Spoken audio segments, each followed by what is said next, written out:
Radioactive, information, action. Bonjour, nous sommes à l'espace culturel François Mitterrand à Boé au salon de l'apprentissage en la présence d'Olivier Payot, directeur de la mission locale de l'Agenais, de l'Albret et du Confluent. Si vous voulez bien nous dire quelques mots sur votre fonction et sur la mission locale d'Agen, s'il vous plaît, Olivier. Écoutez, alors la fonction c'est assez simple, hein. Je dirige la mission locale depuis maintenant 24 ans. Nous sommes une équipe de 42 salariés implantés sur le territoire de l'agglomération d'Agen, d'Albret Communauté et de la communauté de communes du Confluent, donc sur 108 communes. La mission locale, c'est une association de droit privé qui travaille pour l'insertion sociale et professionnelle des jeunes de 16 à 25 ans du territoire. On a à peu près 3000 jeunes en accompagnement sur notre territoire, avec 1200 premiers accueils. Donc ça fait beaucoup de jeunes effectivement qui fréquentent la mission locale. Et on a des conseillers en fait qui les accompagnent tout au long de l'année dans leur parcours d'insertion. Voilà pour une première définition, on pourra répondre à des questions s'il y en a d'autres après. Merci. Autour de la table se trouve également Johan Mime, directeur des ressources humaines de l'entreprise Méric. Bonjour. Bonjour et merci pour votre invitation. Pouvez-vous présenter l'entreprise Méric en quelques mots ainsi que la fonction d'un DRH, s'il vous plaît ? Bien sûr, avec plaisir. Le groupe Méric, c'est avant tout une belle aventure humaine, familiale et entrepreneuriale qui a pris ses marques sur l'Agenais et qui dure depuis maintenant 65 ans. Nous sommes spécialisés dans les produits de la mer avec un savoir-faire reconnu dans le négoce, la transformation, la distribution des produits de la filière marais. Aujourd'hui, le groupe Méric, c'est presque 1000 collaborateurs répartis sur 30 sites en France et en Europe et qui s'affairent chaque jour à servir nos clients, les détaillants, les restaurateurs, les GMS, avec autour de cela une vraie passion du produit. Très bien. Également avec nous, Nathan Barra. Tu es en première année de BTS informatique en alternance au sein de l'entreprise Méric et au centre de formation du campus de l'Ermitage. Nathan, quelques mots sur toi et sur ta formation. Donc je m'appelle Nathan Barba, j'ai 19 ans et je suis en première année d'un BTS SEO au sein du campus l'Ermitage et j'ai aussi la chance d'être en alternance dans l'entreprise Méric. Et comment ça se déroule ? Ça se déroule super bien, on apprend plein de choses et je trouve que c'est un énorme avantage par rapport à la formation en voie directe. Merci. Vous voulez dire quelque chose, Olivier ? En fait, c'est intéressant ce que dit Nathan parce que il a dit effectivement que c'était très intéressant par rapport à la formation, donc d'être en alternance. Donc je pense que là on est au cœur du sujet, ça serait intéressant de développer. Pourquoi c'est intéressant en fait ? Alors parce que en fait pour moi déjà la formation en voie directe ça me faisait un peu penser au lycée et au lycée je trouvais qu'il manquait beaucoup de cours en pratique, c'est-à-dire que ce qu'on pratiquait en cours ça n'avait pas forcément un énorme sens alors que j'ai toujours trouvé que ce que je voulais faire pour mieux apprendre il fallait un côté pratique, donc du coup j'ai retrouvé ça en alternance et dès le début j'ai vu que ce que j'apprenais en cours ça pouvait me servir énormément au travail, excusez-moi. Et même au travail, ce que j'apprends avec mes collègues, ça m'aide énormément pour l'école, pour mieux apprendre et mieux comprendre ce qui m'entoure et le travail que j'ai envie d'exercer. Nous vous remercions à vous trois d'avoir accepté cette invitation à une table ronde. Grâce à vous trois, nous allons pouvoir avoir 3 points de vue différents, selon chacun se situe. Sur les avantages et les inconvénients d'une formation en alternance. Olivier, la mission locale accompagne les jeunes depuis plus de 30 ans. Avez-vous constaté un attrait plus particulier de ces derniers pour l'alternance et si oui, pour quelles raisons ?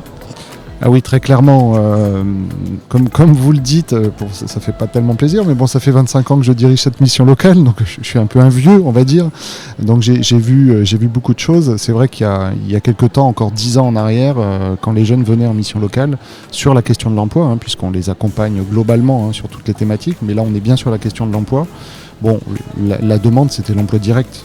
C'était un CDI il y a quelques temps, après c'est passé plutôt au CDD, après il y a beaucoup de jeunes qui passent par l'intérim, ça leur permet d'avoir une première expérience et puis on gagne plus. Donc dans les dernières années, dans les 10 ans avant, c'était l'intérim. Et là, depuis 5-10 ans, l'alternance bat tous les records. Comme le disait Nathan, je pense que les jeunes ont besoin de pratique. Ils n'ont pas envie en fait de continuer de la formation initiale, ils ont besoin de concret. Et ils sont rémunérés quand ils sont en contrat en alternance. Il y a eu, il ne faut pas se le cacher, des aides de l'État il y a 3-4 ans pour booster l'alternance. Donc il y a eu des aides à l'embauche importantes pour les entreprises. Et donc du coup, c'est vrai qu'on a de plus en plus de jeunes qui viennent pour trouver un contrat en alternance. Que ça soit des jeunes en mission locale, mais que ça soit aussi des étudiants. Hein. On pourrait parler des étudiants, l'alternance se développe énormément. Donc on est vraiment dans un temps où l'alternance est de plus en plus demandée, et puis ça marche. Il y a 70% de retour à l'emploi après un contrat en alternance. Donc comme ça marche, eh ben, ça fait encore plus de demandes de la part des jeunes. Alors Monsieur Mine, Olivier a commencé à l'évoquer, mais nous voulions avoir votre avis compte tenu des avantages et des inconvénients que peut avoir un patron d'entreprise en engageant un alternant. Alors tout d'abord, je partage tout à fait ce qui vient d'être dit. Pour compléter, au niveau de l'entreprise, l'alternance, c'est une opportunité à double sens. D'un côté de la transmission, et de la contrepartie, c'est un apprentissage mutuel. C'est un formidable outil pour faire découvrir nos métiers, déployer nos valeurs, faire connaître nos enjeux. Et dans le même temps, c'est vraiment très agréable de voir arriver des jeunes qui posent un regard neuf, qui s'intéressent, qui posent des questions, qui ont du jus. Et cela contribue aussi à dimensionner, à aborder, à envisager l'évolution de nos métiers. Et comme on l'a dit juste avant, c'est également une très beau tremplin pour envisager une carrière au plus long terme avec l'entreprise, puisque le jeune, l'alternant, a été, si je puis dire, incubé, façonné à l'entreprise. Il en fait partie intégrante, il connaît ses méthodes, il connaît ses valeurs, et ça peut s'inscrire bien sûr sur du beaucoup plus long terme. L'inconvénient, si on doit en trouver un, c'est peut-être le temps, puisqu'il faut savoir investir du temps pour accueillir, former et accompagner correctement un alternant. Maintenant, si ce temps est bien investi, que ce soit humainement ou professionnellement, il est clairement rentabilisé. Et du coup, on parle un peu de cette notion de plage horaire de l'alternance. Nathan, toi, comment est-ce que se passe, on va dire, sur un mois? Combien de temps tu es en entreprise? Combien de temps tu es à l'école? Alors moi je trouve ça bonne question. Moi, mon entreprise avec mon école, le rythme c'est une semaine. Donc je trouve que c'est beaucoup mieux que 3 semaines et une semaine selon les écoles, parce que en faisant une semaine, ça permet que on aille à la fois assez en entreprise pour apprendre et travailler avec ses équipes, et assez pour aller à l'école et apprendre les théories qu'on pourra ensuite mettre en pratique à l'école. Alors, je confirme tout à fait, c'est vrai que l'alternant, quand il rentre dans l'entreprise, tout du moins chez nous, il fait partie intégrante de l'équipe. Donc on considère, on aimerait qu'il soit là tout le temps, quasiment.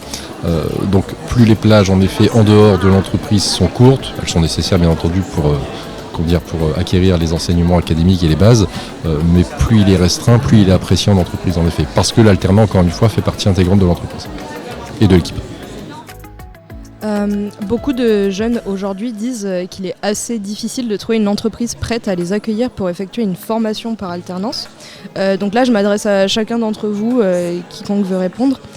Quels conseils donneriez-vous à ces jeunes afin qu'ils puissent convaincre les recruteurs de les embaucher en contrat en alternance? Alors j'en aurai 3, si je dois en donner. Le premier, tout d'abord, c'est de bien préparer sa candidature. Se renseigner sur l'entreprise, son métier, ses valeurs, ses enjeux, avoir une approche individualisée, une prise de contact individualisée, personnalisée avec l'entreprise, c'est déjà se démarquer. Ça, c'est la première chose. La deuxième chose, en entretien, c'est de parler de soi, bien sûr de ce qu'on peut apporter, mais également de ce que l'on veut apprendre. Lorsque l'on recrute un alternant, l'entreprise ne recherche pas quelqu'un qui sait déjà tout faire. C'est pas l'objet. En revanche, elle sera très intéressée par un candidat qui est curieux, qui pose des questions, qui a envie de s'investir, où l'on va sentir un vrai terreau à cultiver. Et enfin, mon dernier conseil serait de ne pas avoir peur de parler de son projet professionnel, même s'il est en construction, qu'il n'est pas encore abouti. Déjà montrer qu'on se pose des questions sur son avenir, c'est faire preuve de maturité. Oui, alors de notre côté, effectivement, les choses sont un peu différentes. Alors je rejoins bien sûr la préparation nécessaire pour contacter les entreprises, les entretiens, préparer ces entretiens, etc. La problématique pour les jeunes, c'est que ils ne savent pas forcément quel réseau contacter, quelle entreprise contacter. Ils ne savent pas vraiment quelles sont les entreprises qui prennent en alternance. On dit toutes les entreprises prennent des contrats en alternance, mais c'est pas vrai. Il y a des entreprises qui sont plus en avant que d'autres sur ces questions. Donc déjà, la connaissance des entreprises, du réseau, c'est une vraie problématique. Donc là, effectivement, on peut les accompagner au niveau de la mission locale sur cette question, parce que c'est pas simple d'avoir l'information. De trouver l'information, de trouver l'entreprise. Alors, du coup, du point de vue de jeune, c'est vrai que ce que vous avez dit, il y a beaucoup de vrai. Par exemple, le fait que, puisqu'on n'a pas beaucoup d'expérience, le fait comment se démarquer, c'est de montrer qu'on est extrêmement intéressé et par rapport à mon expérience, montrer que avant même d'avoir commencé l'alternance, j'ai commencé déjà à essayer de faire mes débuts de mon côté moi-même à la maison, et ça a beaucoup intéressé mon maître d'apprentissage qui m'a posé plein de questions et qui a vu que j'étais passionné par ce que je faisais. Donc je pense que c'est vraiment un plus sur l'entretien d'embauche, mais parce que du coup on n'a pas d'expérience professionnelle. Et par rapport à ce que vous avez dit, par rapport à la difficulté, c'est vrai que du coup maintenant c'est plus un choix qu'on choisit par défaut, c'est quelque chose qu'on veut vraiment. Donc c'est vrai que de mon côté, quand j'ai su parce que moi je savais déjà que je voulais faire de l'alternance, je pensais que ça allait être un peu facile, mais j'ai vu que du coup il y aurait beaucoup de demandes, donc du coup ça pousse à faire un peu plus d'efforts à l'école pour avoir du coup une alternance.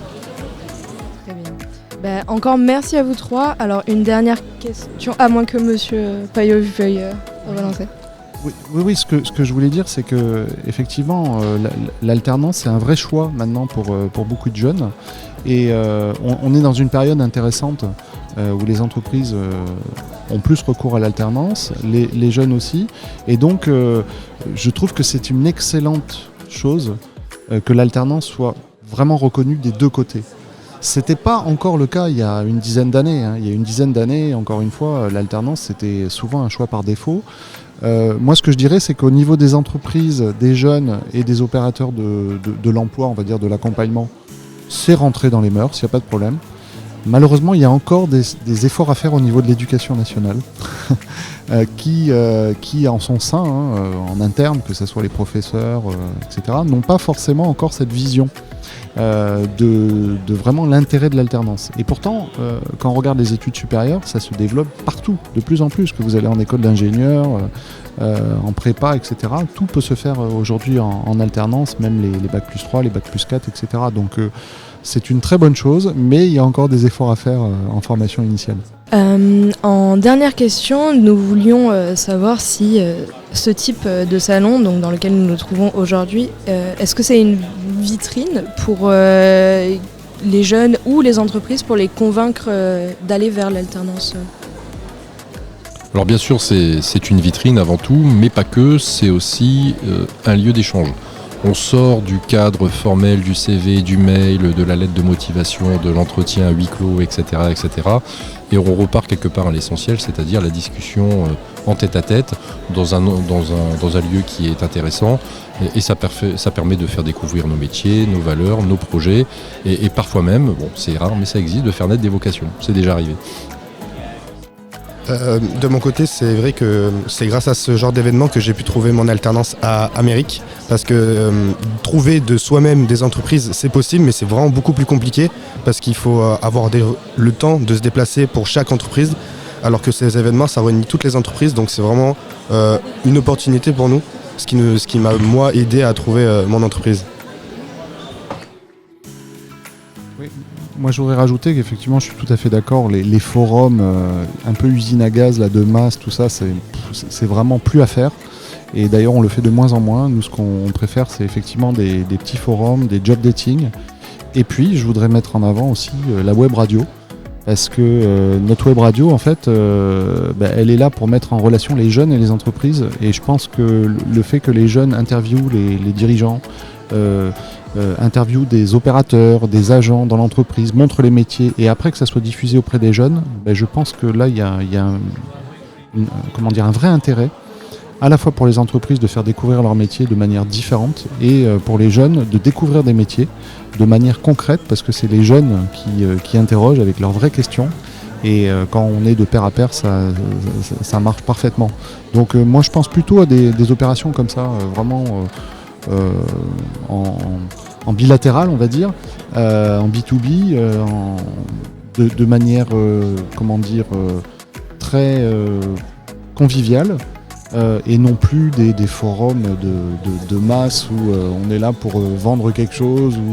Je pense qu'il faut vraiment qu'on fasse ça, et c'est ce qu'on est en train d'essayer de faire.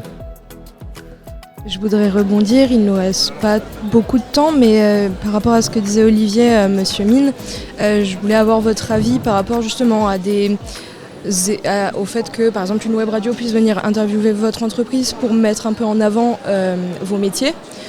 Comment est-ce que vous le percevez en tant que, à votre poste ? Écoutez, très positivement. Méric a une activité particulière, la filière marée. Ce n'est pas forcément des métiers, parce qu'il n'y en a pas qu'un, des métiers très connus, très popularisés, et tout ce qui peut permettre de démocratiser entre guillemets nos métiers, qui sont vraiment de très très beaux métiers, avec une filière magnifique et très, très humaine, avec un grand H, est la bienvenue. On arrive à terme de nos 20 minutes de table ronde.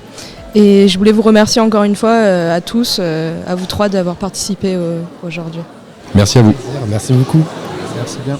Radioactive, du rêve plein tes oreilles.